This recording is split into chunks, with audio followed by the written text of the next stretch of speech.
malabo. Sa mga malalabong mata, mga anak ko kasi malalabong mata at pati ako. Aray daw.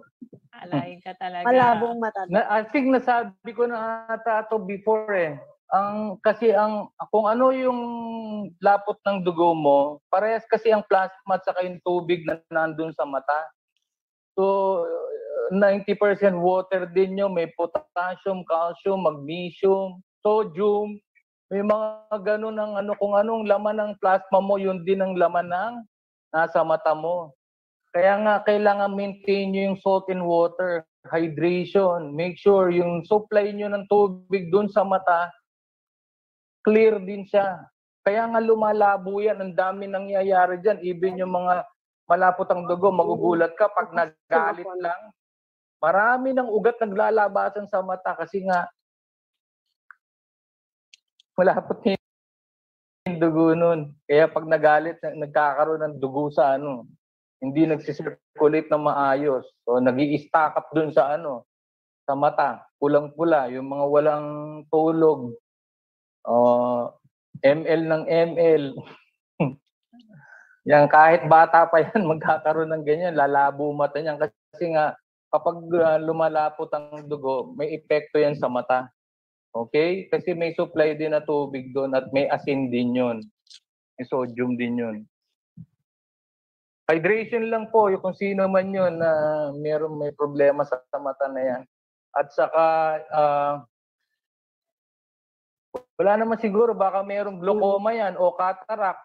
Yun ang problema kasi kapag may glaucoma, cataract, talagang lalabo na yan pag too much glucose sa katawan.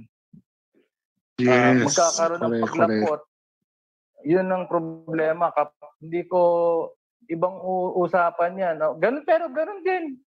Kailangan lang i-hydrate nyo lang din. Tapos bawasan nyo muna yung mga carbon na nagkukos ng blood glucose level na yung pagtaas.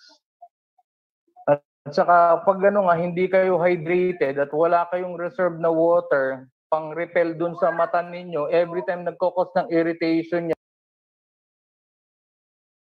nagda-dry po yan, nagkukos ng cataract build-up yan. Kasi nga, nagda-dry na eh. Kaya nga, ang tao, korap ng korap eh. At pagka kada korap niya, basta na-irritate niya, may nagre-release ng tubig yan sa mata, ng luha. Okay?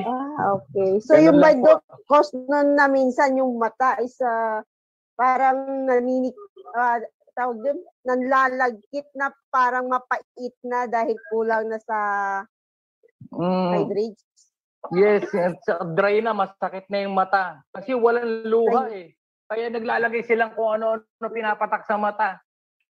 Kasi nga dehydrated na po yun. At isa pa, kapag may problema na sa optic nerve yan, kailangan kasi, for example, nagbabasa ka, wag isang malapit. Ang exercise ng mata kasi nagliliit, lalaki yan eh. Yung pupil, nagzo-zoom, zoom out, zoom in. So, may exercise po doon.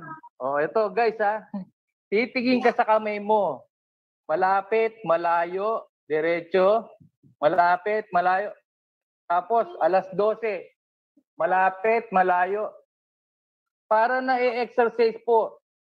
Palagi kayo nakatingin sa malapit, pag tumingin ka sa malayo, hindi mo na ma-focus kasi na-stuck na yung lumalaki. Kasi may mga ugat yan, may mga muscles din niya, kailangan lumalaki, lumiliit.